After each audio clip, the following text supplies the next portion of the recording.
Oh yeah, everyone. As you know, I like to do a lot about bullying and, as you know, from mental health awareness and things. So I have a woman in the car here today. Unfortunately, I was in Ayr Square in Galway. She was giving a speech about her daughter, who she lost in 2018, and it really affected me listening to her. So I want to get her word out. So I'm going to introduce her and let her tell her story about her daughter. Hi, my name is Jackie Fox, and I lost my daughter Nicole Fox, also known as Coco, due to online bullying. Nicole was my only little girl, and she died when she was 21. Nicole was a bubbly, funny, lively, happy child growing up. Everything was great. She was friendly. She had loads of friends.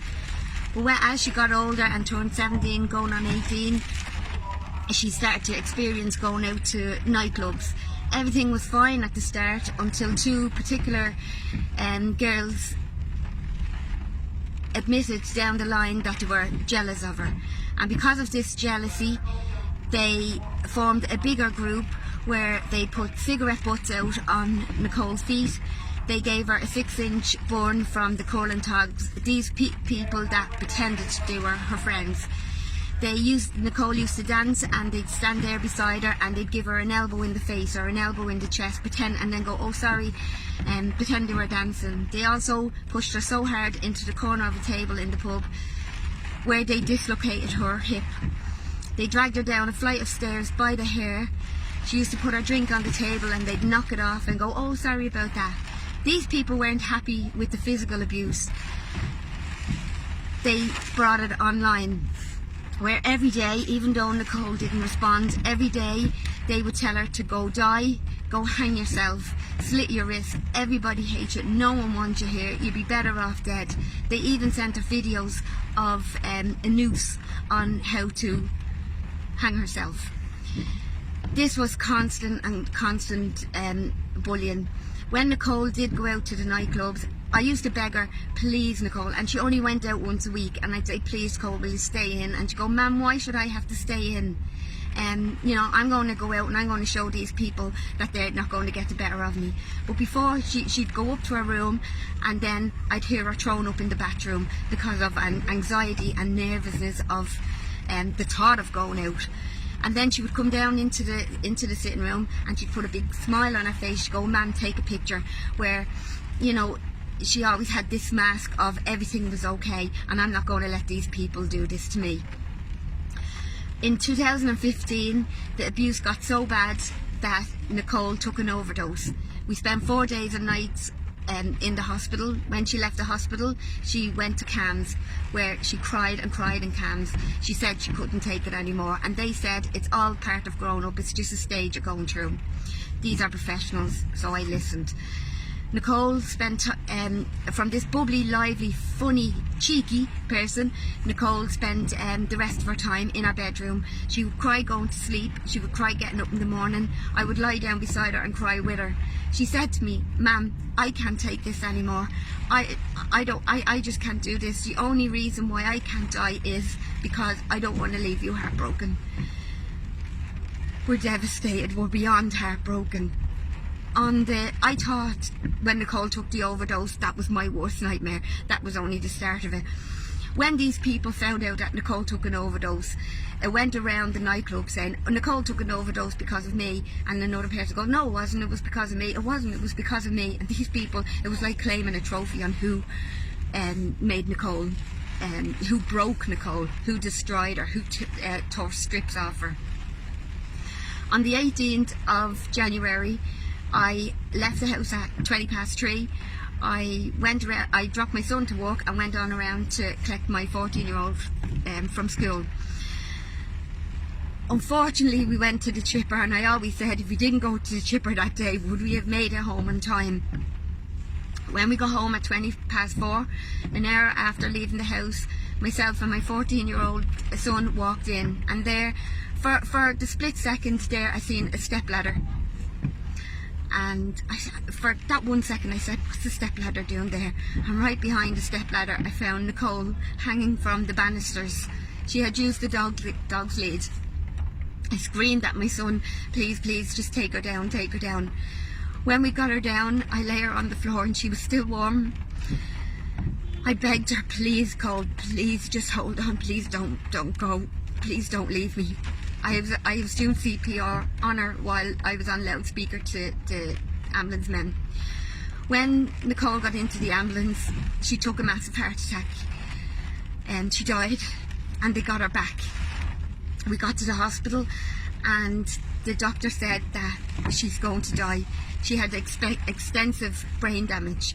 Even though the doctor told me that we weren't going to bring her home, that she was going to die, it didn't register with me that, you know, that she wasn't coming home with me. We spent 2 days in intensive care with her, where myself and my family and all came in and to say goodbye to her. I kissed her, I rubbed her hair, I told her how much I loved her. The last couple of minutes before Nicole died, her heart rate was all over the place, her blood pressure was up, and I knew I only had about 2 minutes with her. I said to her, Nicole, just let go, just go, because nobody will ever hurt you again. They can't touch you. I said, Coco Pops, I love you. And she died. When, about 2 days after she died, the police came to me and said that it wasn't a criminal offence to annihilate, torture, torment someone online. Anyone can do it, and there's no law there. There was 2 things I could have done, 2 things I thought about doing. 1 was going with Nicole, or 2, I can change this and do something about it. It was a hard decision to make which one I was going to choose, but I had to think of my boys and my family. So I chose to bring it to try and change this and make online bullying a criminal offence. I went into the Dáil a number of times and nobody was listening to me. I had a march, a protest outside the Dáil, and then I had a march through the streets of Dublin. Everyone brought a single pink balloon to represent Nicole. After more meetings in the Dáil, I had one big main meeting, and I knew this is if I don't get them now, I'll never get their attention. That day changed everything. I did get their attention. At the moment, they agreed to call this law after Coco. We called Coco. Her name is Coco because my 9-month-old nephew couldn't say Nicole, and the only thing he could call her was Coco, and that's where the name stuck. So I said, if I'm going to bring in this law, I want it named after her. It'll be her legacy. It'll be bittersweet because although I want this law in so much, and I'm going to get the law named after Coco, but I still have to go home after that and never see Nicole again, never see her come in, never see her smile, never hear her laugh. Every night she used to sit at the end of my bed before she'd go to bed and she'd go, "Night, Ma'am, I love you," and I'd go, "Night, Coco Pops, I love you," and I'll never hear that again. But this law that's coming in, it passed stage 3, or stage 1, went on to stage 2. It's now in the Equality of Justice committee stage, which is where we want it. But the only thing about stage 3, it's called, it could take ages to get out of stage 3. I have a page called Let's Bring in Coco's Law, and on that page you will find a petition. I need 20,000 signatures for this petition. So far we've I think over 28,000, but the more people that still put their names on, the better. This petition means that they have to raise it in the Dáil again. I don't want to go in and raise it in the Dáil about bringing Coco's Law in, because that's already going to happen. I want to raise it, to get it out of the committee stage, and to get it out of stage 3. Get it enacted. Yeah, get it enacted. There's no point in leaving it in the committee stage. Too many people are dying. Too many are losing their lives. Why?